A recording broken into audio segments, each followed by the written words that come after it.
You are mine, rubber ducky. I'm awfully fond of you.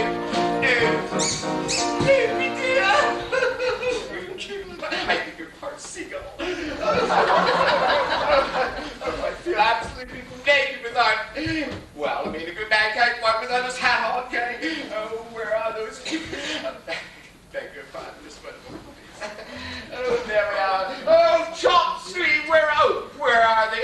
That's what I like, but the water is shining so dry. Chop Suey, oh, where are those thunderheads? Chop Suey, oh, I must have something to wear. I must. Chop Suey, Charmaine, oh, take me across to the Silver Dragon. I'm getting in a most frightful temper. Besides, I'm standing for those frightful drafts. Oh, no, you know, I'll have dreadful purple taken away. Oh, no, you thunderhead, you know I've worn that once before. Give it to a beggar. No! What's going on? No, you know I detest that shade of red, and what you bring me, nothing but red robes. What do you think this is? Red china? No staff, Donnybrook, that's the problem. You call your grace. Oh, what is that infernal howl? Oh, one moment, sire. Sire, a large group of citizens are heading towards the palace. Some of them are carrying placards. All of them seem to be very angry. Oh, my people, Gwendolyn, whatever will we do? Well, I'm going to go back to my knitting. Oh, good idea. If I can find it. Sorry? Oh, there it is. Gwendolyn, You better get your scepter oh, here. good idea. Hey, Clark, guard the gate. Yes, sir. I suppose I must see the shrine dying down.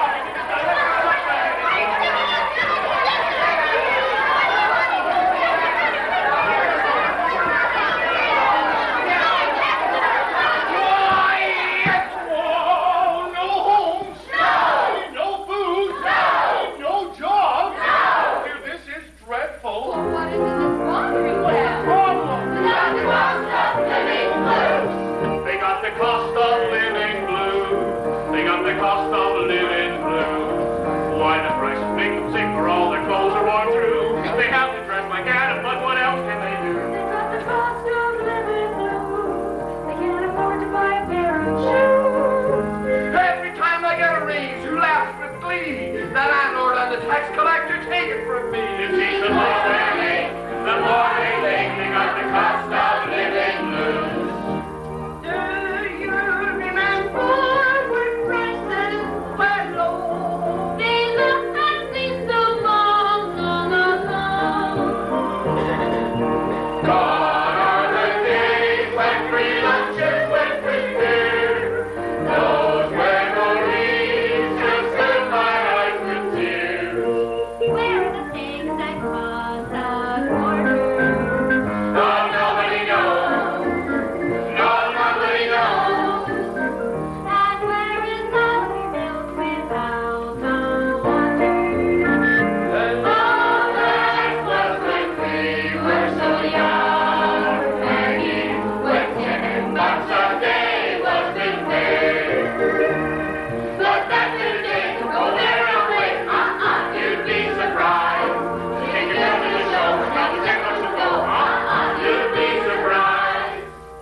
Ragged, you'd be ragged too if you had no paycheck coming in. Us workers on the factories running getting our jobs back. This is a dreadful situation, and something must be done. Yes. Something quite sudden. Yes. Something quite sweeping. Yes. But what? Well, good people, I must have time to think. You go away now, and directly after I've had my afternoon nap, I'll ransack the Royal Larder for emergency rations. You come back in an hour, and I promise emergency measures will have been taken, even if it is only pickles, tasting, and drinking.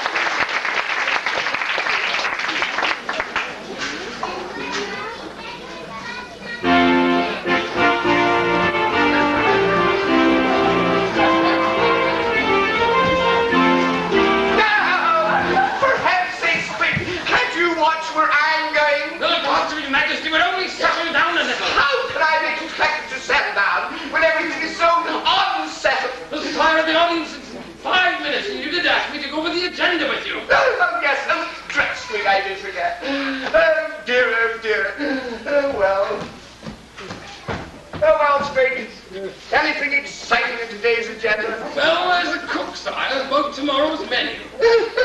Interesting, but I know Cook Crocker. Hardly exciting. Well, there's a cobbler, sire. He's come to see about his bill. It's rather large. All those sews and resews of Princess Penelope's slipper. Well, pay him, Sprig. I can't have every Tom, Dick, and Harry. Algernon, sire. Whatever. Coming into my court to collect bills. That's what I pay you for. So pay him. And furthermore, until the matter of Princess Penelope's slippers has been cleared up, I do not want to hear the word sews mentioned in my courtroom again. Is that understood? Quite, sire, yes. Next. Next is a delegation of citizens come to the increase of tax on spirits, sire. Spirits? That is to say wine and ale and whiskey. Oh, booze! Well, why did you say so in the first place? I confer old Philandria, being a benevolent monarch, I say, let if the people want to drink, let them drink, but by the same token, let them pay for their pleasures. Tell him that, Squeak. I, sire? Upon my soul. Squeak, you said that word? What word? Oh, no, that word. I must humbly beg your majesty's forgiveness. And so you should. And in future, my P's and Q's. P's and Q's. That's what I said, didn't I? Next. I'm afraid there is no next, sire. What? No answer to my latest proclamation? Is there no prince without? Oh, your highness, there are many princes without heads. Without heads. Oh, just the thought of all those poor young princes. Oh, I'm sorry, your highness. I can't seem to help it. I have such tender sensibility. No, shut up. Oh, heavens. I offer not only half the wealth of my kingdom, but to hand my beloved daughter Penelope in marriage. I would have thought that would have brought all the future heads of states thronging to my palace. But, sire, there are hardly any future heads of state at all. What? Why, this is a shocking state of affairs, Spring. Oh, dear. I don't know what the world is coming to. Oh, I'm quite recovered now, your highness, and ready to amuse you. Perhaps a little juggling. No? Maybe a song. Oh, solo mio. Oh, solo. Oh, what a muddlehead I am. What a joke of a jester. I've made his highness sad. And what's worse, I've made myself sad. Oh, how dreadful it is to have emotions that are so easily affected. Oh, I'm sorry, sir. I was never cut up to be a cutout. Down, snitch your quibbling. I mean, quit your sniveling and for heaven's sakes, blow your nose. Oh, yes, sire.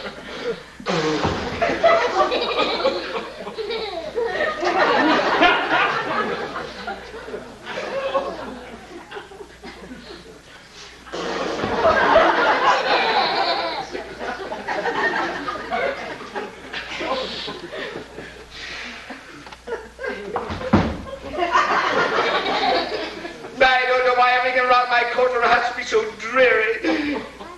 the name of that king, Squig? The history books tells us about. Oh, drat, it's right at the tip of my tongue. Oh, quick, Squig, spit it out. In the history books, you say, sire? Yes, old King Cole. Oh, Messiah. Old King Cole was a very old With a very old soul. So history tells us.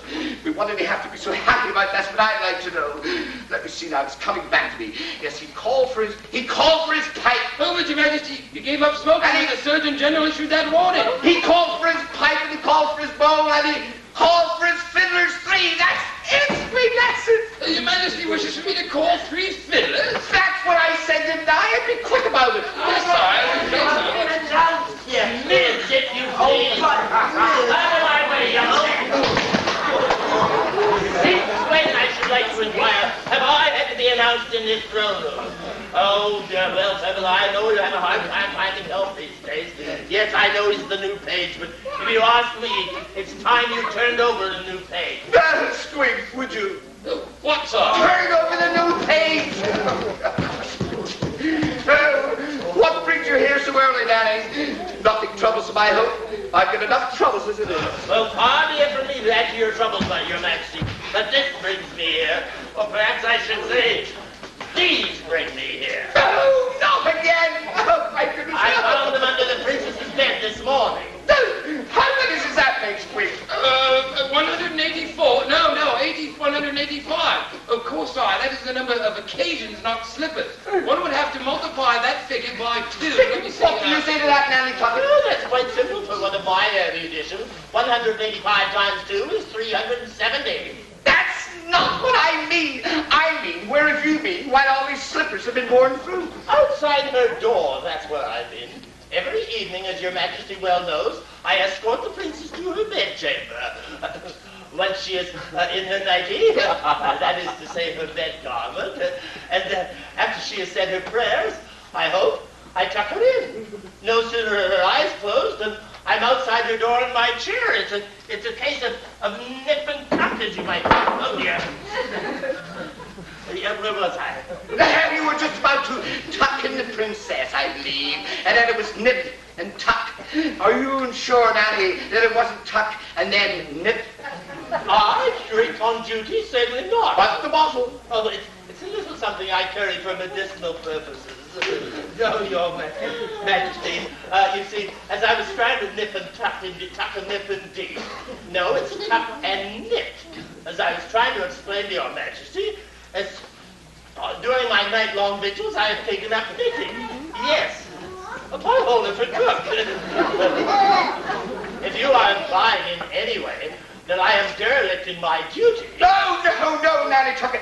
Why, you were an old and long-time retainer in this house. Oh. I mean a long-time retainer in this house. I certainly am. I have been nanny, tutoress, chaperone, and duenna to the princess ever since her infancy. I have been like a mother to the poor motherless child. Motherless child. Oh. Well, Penelope cannot leave her bedroom by the door. But she cannot. And she certainly cannot use the windows, which are far too high off the ground. Then, well, where does that leave us, Squig? I really can't say, sir. And no prince of the realm coming forward to have a go at solving the mystery. Oh, dear, this is truly a blushing crow. Blushing crow, sir? Crushing blow, you fool. So did the princess. Yes. There's no need to send me, Father. I'm here. Oh, dear. How gloomy you all look. It's those wretched slippers of mine again, isn't it? No need to talk as though these slippers were walking off by themselves, Penelope. Oh, no, of course they didn't. And I'm truly sorry to be such a worry. I am absolutely beside myself with worry. Oh, thank heavens, for a moment there, I thought I was seeing double. If I could explain things, I would. But I don't know what happens to my slippers. Or to me, if I'm wearing them. Truly, I don't. Though there's just one little thing. Yes, what is it? Well, when I wake up in the morning, I have this feeling. Oh, you know the feeling. That you've had a dream, but you can't remember what it was. But there's music connected with it. I'm certain of that. And in spite of the music, it's a bad dream. It frightens me. And I'm so tired. Oh, Daddy, you must do something. Oh, yes,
carried away.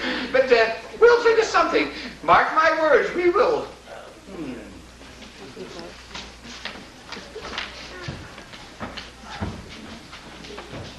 Oh, but madam, you have... Oh, come away! I don't need announcements. I'm on the agenda.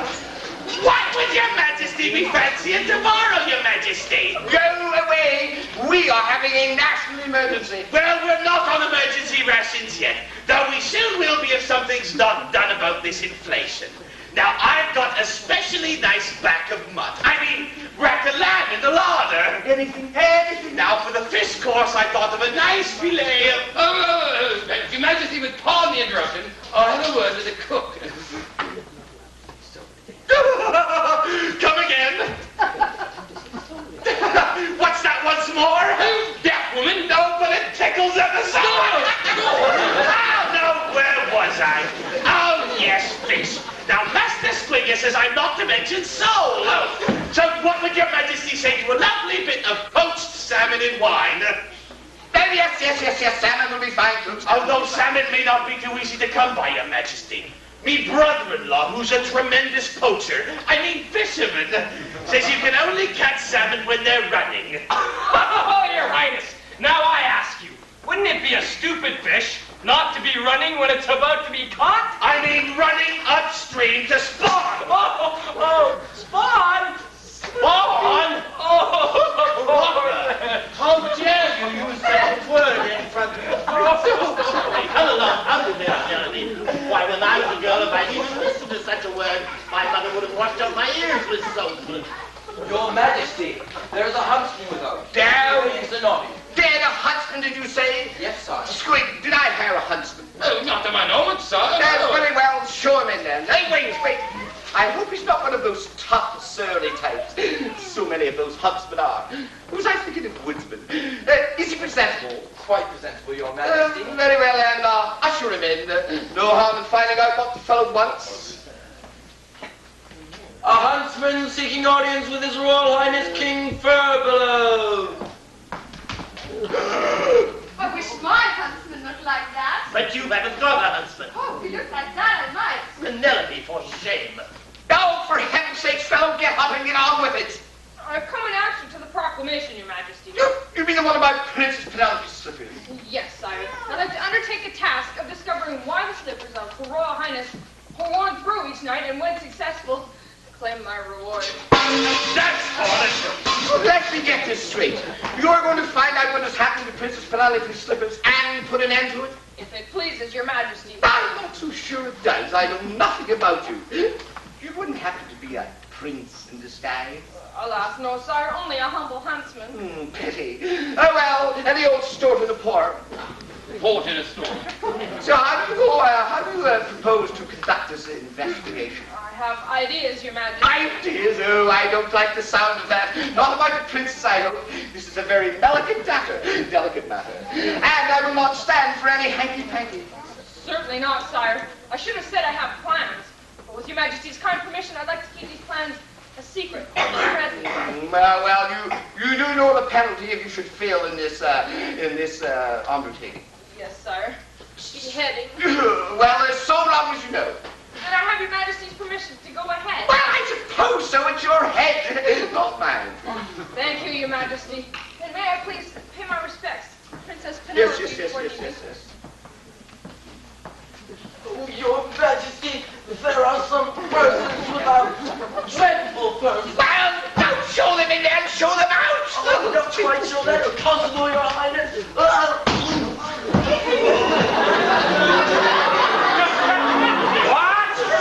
Those screams of rapture? Those shrieks of ecstasy? This is hardly the reception I am accustomed to. Well, what do you expect when you play the boondog? What on earth is this object? Oh, what on earth? Oh, that's a good one, Sire. And this? Oh, you missed them. Hey, looky here, boss. This one's a real funky one. Stop it, hey, get out of here. Squeak, tell them. To the royal throne room of King Furbelow. Never mind the explanation, Squeak, just get them out of here. Run along. Oh, sir, run along. The manic monarch. a frenetic Frelandia. Allow me to introduce myself and company. We are musicians, come to cheer you up in your somewhat, if you'll pardon the expression, moldy court. Musicians. No, do not be alarmed, good sire. I assure you, we are not into heavy metal, nor even new wave. Just good old-fashioned punk rock. You understand? Not a word. No matter, no matter. You called for musicians 3, and we are here to entertain you. And not a moment too soon, if I am to judge by the expressions and all these gloomy faces. Why, sire, if you were to visit my kingdom, I'd put some fire in your soul. Your kingdom? I'm sure I've never heard of your kingdom. Ah, but you have, sire. The name of my kingdom is frequently on the lips of many Frelandians. I don't believe you. What is your name, sir? My name, ah, yes. That, too, is frequently bandied about in these parts. Squeak! Why are these people here? I don't like it. I asked you to bring me 3 fiddlers. Can't you follow the simplest order? But, sire, I've hardly had the time. The devil take you, Squeak!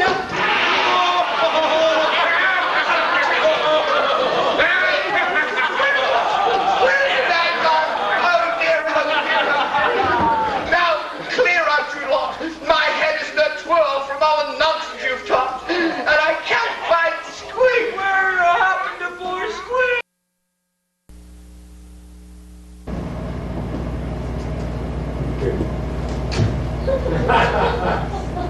Now do the morning and the evening meet to kiss the midnight and the moon of death.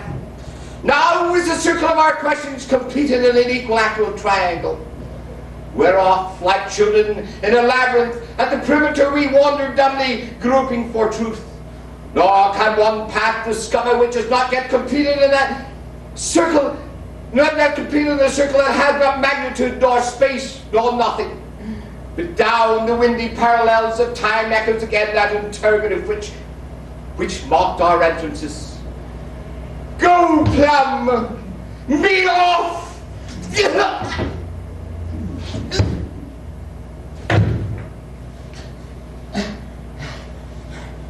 Now, popes, persons, majesties, and powers, dominions, sunsets, kings, and macaroons, violet sunsets and moonlight falling like children's kisses on a mountain top, firelight of the evening in the dawn of day, red wings and walnuts, oak, mahogany, Lancaster, York, great Salisbury and Monmouth, King's Cross, St. Pancras, Euston, and Waterloo, all noble sounding and capacious words. Come be mourners at my funeral, for I am in the vestibule of death.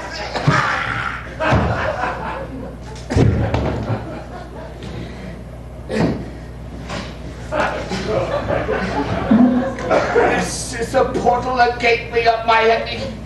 I figure doth not any word remain. But silence and still quiet touch my lips, like the mute harmony of things unspoken. I never was of that loud company which seeks harvest in the waste of words. Do was my dictionary, and my sword leapt from its sheath, ere I should mention it.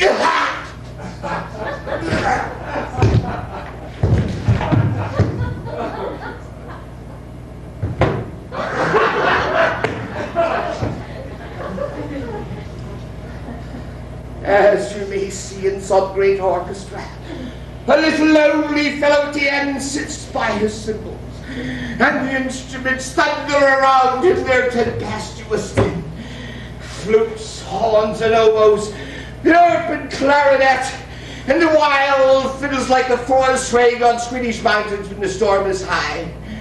But he, who could with one most royal clash startle the city and make all that music like the small twittering of birds appear, sits by his brasses but that make no sound till the conductor shall command him so, and leaves his cymbals and goes home at last, still with no sound nor kindly thanks nor notice, for the conductor hath forgotten him, and leaves his cymbals and goes home at last, still with no sound nor kindly thanks nor notice. So sit I here, and die without a word.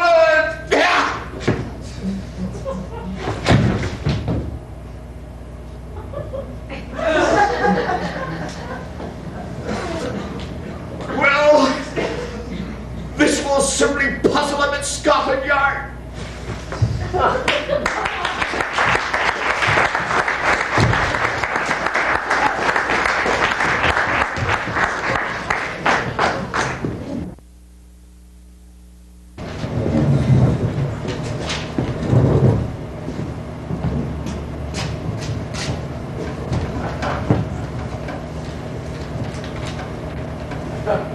All right.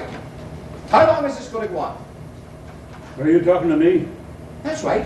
I'm talking to you. What do you want to know? I want to know if you are going to spend the rest of your life not talking to me. Because if you are, I'm going to buy a radio. Well, I see. You're not going to talk to me. All right, two can play at this game. If you're not going to talk to me, I'm not going to talk to you. I can be childish too, you know. I can go on without talking just as long as you can. Then why in hell don't you shut up? Are you talking to me? You had your chance to talk last night. I beg you to come upstairs with me. Listen, Felix, I never want to hear another word from that shampooed head of yours as long as you live. Well, I stand warned. Over and out. Here's the key to the back door. As long as you stay in the hallway and your room, you won't get hurt. Oh, well, I don't think I quite gather the entire meaning of that remark. Then I'll explain it to you. Stay out of my way.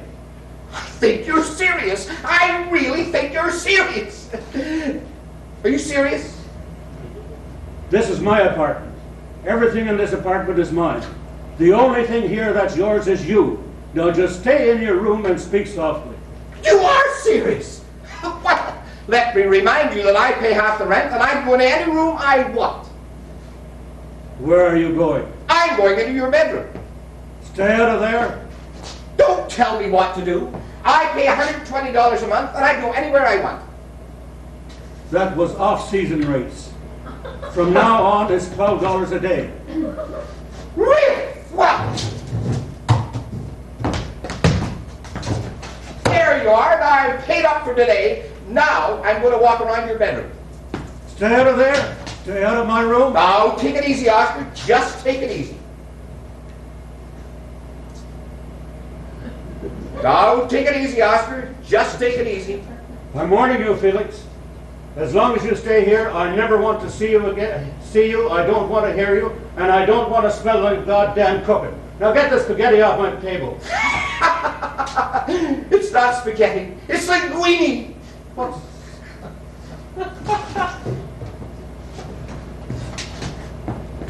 Now it's garbage. You are crazy. I am a neurotic nut, but you are crazy. I'm crazy. That sounds real funny coming from a fruitcake like you. Did you hear what I said? I'm not cleaning that up. That's your mess. Yes, look at it. Hanging all over the wall. Ugh. I kind of like it. You'd just leave it hanging there, wouldn't you? Until it turns all hard and brown and mucky. Ugh. I'm going to clean that up.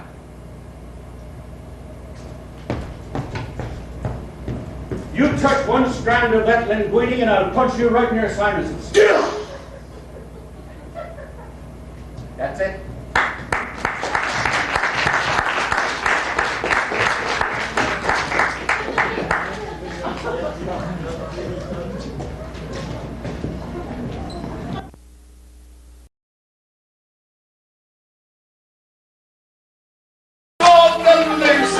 Yes, I drove the Coca-Cola.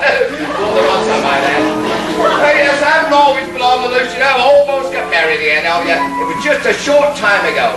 In fact, it was right after my fifth husband took up permanent gardening at Forest Lawn. Oh, yes, I had this lovely young man right up to the altar, oh, yes, and then it pulled his disappearing act. Oh, it was sad. I'll never forget the day. Everything was ready for the wedding. The choir had been rehearsing for a week.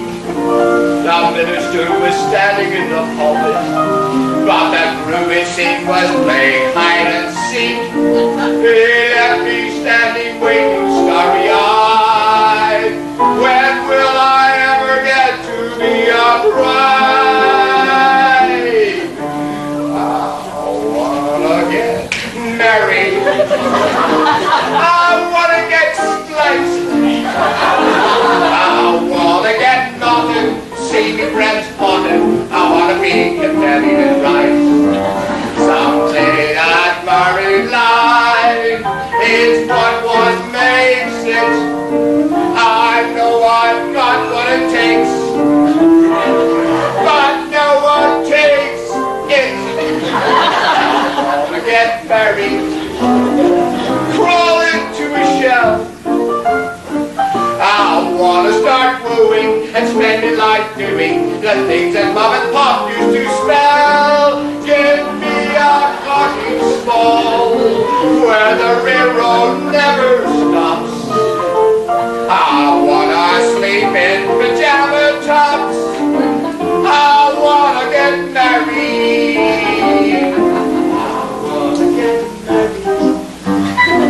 I wanna get spliced. I wanna get knotted, see me friends potted. I wanna be confetti rice.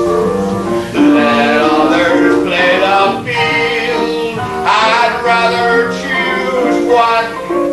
I wanna order twin beds and only use one. I wanna get settled. I wanna play house. Now, men are all no good, but oh, it feels so good to have your own particular louse. They say that magic thrill when they play Here Comes the Bride. Works better than sulfonamide. I wanna get married.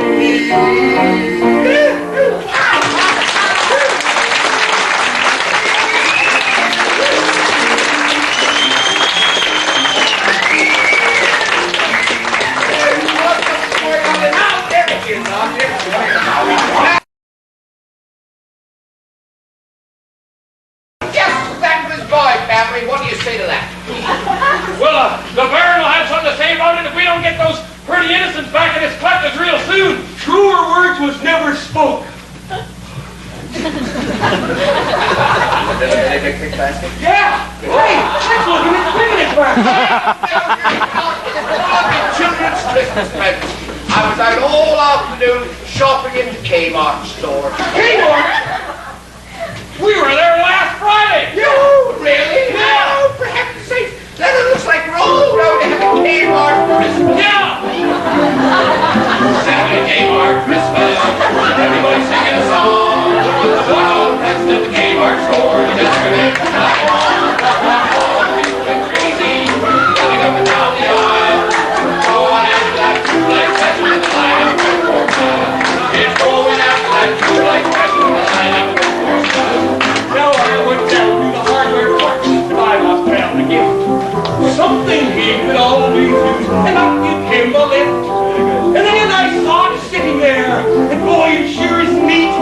He's gonna get a custom-padded vinyl toilet seat. Everybody singing a song. Oh, right to the Kmart store. They just come in and buy one. All the people went crazy, running up and down the aisle.